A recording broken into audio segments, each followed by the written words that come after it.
பச்சை மிளகாயை வச்சு கழனி மண்டி பார்த்துருப்பீங்க. அதுக்கப்புறம் பச்சை மிளகாயில் வத்தல் பார்த்துருப்பீங்க. பச்சை மிளகாய் தொக்கு பார்த்துருப்பீங்க. பச்சை மிளகாய் வந்து மீன் குழம்புல நல்லா முழுசாக போட்டு பார்த்துருப்பீங்க. ஆனால் இந்த மாதிரி வந்து ரெசிபியை நீங்கள் இது வரைக்கும் ட்ரை பண்ணியிருக்கவே மாட்டீங்க. இது ரொம்ப டிஃப்ரெண்ட்டாகவும் ரொம்ப டேஸ்ட்டாக இருக்கும். Welcome to Haji's kitchen. வாங்க இதை எப்படி செய்கிறதுன்னு பார்க்கலாம். இந்த ரெசிபி செய்கிறதுக்காக நம்ம வந்து 1 டேபிள் ஸ்பூன் அளவுக்கு வந்து மல்லி எடுத்திருக்கேன். இன்னும் வந்து நான் கேஸ் வந்து ஆன் பண்ணலை. 1 டேபிள் ஸ்பூன் அளவுக்கு வந்து மல்லி, 1/2 டேபிள் ஸ்பூன் அளவுக்கு வந்து ஜீரகம், 1/4 டீஸ்பூன் அளவுக்கு வந்து வெந்தயம் சேர்க்கணும், 1/2 டீஸ்பூன் அளவுக்கு வந்து சோம்பு சேர்த்துக்கலாம், 1 டேபிள் ஸ்பூன் அளவுக்கு வந்து மிளகு சேர்த்துக்கலாம். மிதமான ஹீட்டில் வச்சு இதை நம்ம வந்து வறுத்து எடுக்கணும். இதுலேருந்து நல்லா கமகமான நல்ல ஒரு வாசனை வரும்.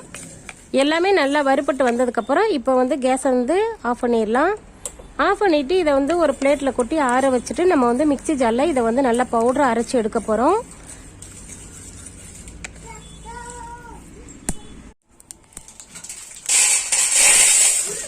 இதுக்கு வந்து 3 எலுமிச்சம்பழம் வந்து எடுத்திருக்கேன். நல்ல பெரிய பழமாக இருக்கணும். பாருங்கள், இந்த அளவுக்கு நல்ல பெரிய பழமாக 3 பழம் எடுத்திருக்கேன். நீங்கள் வந்து இதில் வந்து கொஞ்சம் சின்ன சைஸாக இருந்துச்சுன்னா நீங்கள் வந்து 5 கூட எடுத்துக்கலாம். நான் வந்து நல்ல பெரிய பழமாக இருக்கிறதுனால 3 பழம் எடுத்து இதை வந்து கட் பண்ணிவிட்டு நம்ம வந்து நல்லா புளிஞ்சு எடுக்கணும். விதையை மட்டும் நிற்கிட்டு இப்போ இதை வந்து நல்லா பிழிஞ்சு எடுத்துக்கிட்டு வந்துடலாம்.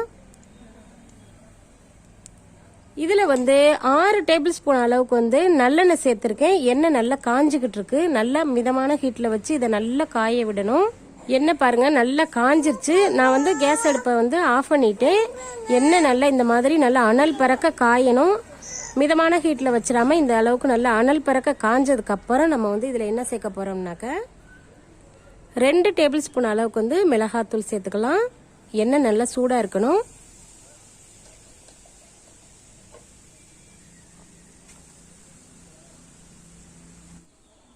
ஒரு டேபிள் ஸ்பூன் அளவுக்கு வந்து சால்ட் சேர்த்துக்கலாம்.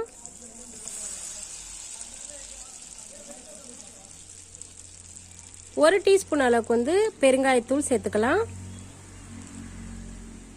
மிக்சியில் அரைச்ச அந்த மசாலாவை இது கூட சேர்த்துக்கலாம். இதில் வந்து கடுகு வந்து சேர்க்காம நான் விட்டுட்டேன். அதுக்கப்புறம் நான் வந்து கடுகை வறுத்துட்டு சேர்த்துருக்கேன். கடுகு வந்து 1 டேபிள் ஸ்பூன் அளவுக்கு வந்து கடுகை சேர்த்து நம்ம வந்து இந்த மிக்சி ஜாரில் அரைக்கணும். கடுகு சேர்க்க மறந்துடாதீங்க.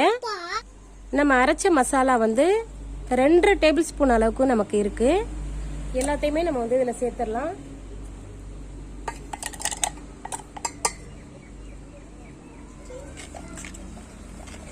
இந்த பக்குவத்துக்கு கலந்து விடணும். நான் எதுக்காக நான் வந்து மண் பாத்திரத்தை செலக்ட் பண்ணேன்னா இந்த சூடு அப்படியே நிற்கும். நம்ம வேற எந்த பாத்திரத்துலையும் இந்த மாதிரி சூடு அப்படியே நிற்காது. இந்த மசாலா எல்லாமே நல்ல பச்சை வாசனையெல்லாம் போயிடும். இந்த ஸ்டேஜில் நம்ம வந்து கட் பண்ணி கீரல் போட்டு வச்சிருக்கிற பச்சை மிளகாயை சேர்த்துக்கலாம். என்ன பாருங்க நல்லா சூடாகவே இருக்கு.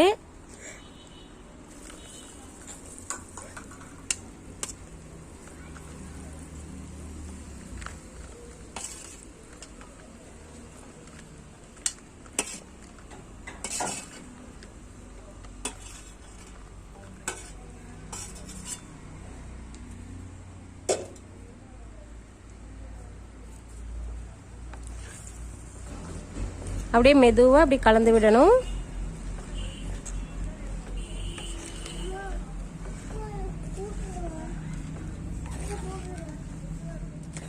நல்லா இப்படி அடி கொடுத்து கிண்டி விடுங்க. எல்லா சைடுமே நல்லா ஈவனாக எல்லா சைடுமே நல்லா ஒன்றா கலந்து வரணும்.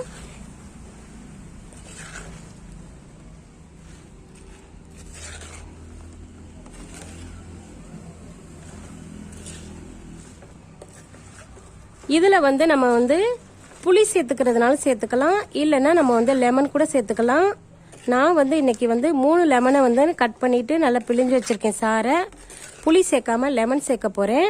உங்களுக்கு விருப்பப்பட்டீங்கன்னா புளி சேர்க்கறதுனால சேர்த்துக்கலாம். இல்லைன்னா லெமன் கூட சேர்த்துக்கலாம். நம்ம விருப்பத்தை பொறுத்தளவு தான். இப்படி மசாலா அரைச்சு நம்ம வந்து இந்த மிளகாயை வந்து சேர்க்கறதுனால ரொம்ப டேஸ்டா இருக்கும். நம்ம வந்து இந்த மாதிரி மசாலாவெல்லாம் சேர்த்து செய்யறதுனால தான் நம்ம வந்து சாப்பிட்றதுனால தான் நம்ம உடம்புக்கு வந்து எந்த ஒரு நோயும் வந்து தங்காது. அவ்வளோதான். எல்லாமே நல்லா கலந்து கொடுங்க. இந்த பக்குவத்துக்கு எல்லாமே ஒன்று சேர கலந்துருச்சு பாருங்க. இப்போ நம்ம வந்து பிழிஞ்சு வச்சிருக்க லெமனை வந்து சேர்க்கணும் இதில்.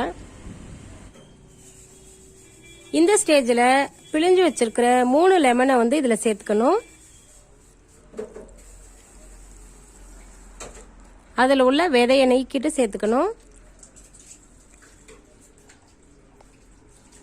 நம்ம எடுத்திருக்கிற அளவு வந்து பார்த்தீங்கன்னா மிளகாய் வந்து 1/2 கிலோ மிளகாய். இது ரொம்ப காரம் இல்லாத மிளகாய் தான். காரம் இல்லாத மிளகாயை வந்து நம்ம செலக்ட் பண்ணிக்கிட்டு இந்த பக்குவத்துக்கு நம்ம ரெடி பண்ணிக்கலாம். இந்த 1/2 கிலோ மிளகாய்க்கு வந்து நம்ம வந்து 3 லெமன் எடுத்திருக்கிறோம். மசாலாவெல்லாம் பார்த்தீங்கன்னா எல்லாமே 1 table spoon, 1/2 table spoon, 1/4 table spoon அளவுக்கு வந்து நம்ம எடுத்திருக்கிறோம். இப்போ பாருங்க எல்லாமே நல்லா கலந்து வந்துருச்சு. இதை வந்து ஒரு கண்ணாடி பாட்டிலில் வந்து ஸ்டோர் பண்ணி வச்சுக்கிட்டிங்கன்னா அப்பப்போ நம்ம வந்து சாம்பார் வைக்கிற டைமில், ரசம் வைக்கிற டைமில், அதுக்கப்புறம் வந்து பழைய சாதத்துக்கு, இப்போ வரப்போகிற வெயிலுக்கு வந்து பழைய சாதம் சாப்பிட்றவங்க வந்து இதை கண்டிப்பாக எடுத்து ஒரு மிளகாய் எடுத்து தொட்டுக்கிட்டிங்கன்னா நல்லா சாப்பிட்டுக்கிட்டே இருக்கலாம். ரொம்ப சூப்பராக இருக்கும். இதே பக்குவத்தில் நீங்களும் வந்து ஒரு முறை செஞ்சு சாப்பிட்டு பார்த்துட்டு எப்படி இருந்துச்சுன்னு கண்டிப்பாக கமெண்டில் சொல்லுங்கள். இந்த வீடியோ உங்களுக்கு ரொம்ப பிடிச்சிருந்தா மற்றவங்களுக்கும் ஷேர் பண்ணுங்கள். மறக்காம நம்ம சேனல் ஹாஜிஸ் கிச்சனை சப்ஸ்கிரைப் பண்ணிக்கோங்க. கூடவே பெல் ஐக்கானை கிளிக் பண்ணி ஆள் கொடுத்துருங்க. அவ்வளோதான்.